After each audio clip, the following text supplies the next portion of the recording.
మరో సర్కారీ హత్య, పోలీసు సాక్షిగా టీడీపీ నేతల కిరాతకం.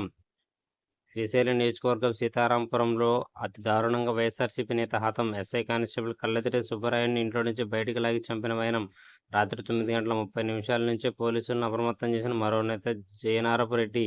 అదనపు బందోబస్తు విన్నవించినా పట్టించుకుని పోలీసులు, ఉన్నతాధికారులు. ఊరంతా చూస్తుండగా పచ్చముఠ విధ్వంసం, పక్కా ప్రణాళికతోనే హత్య.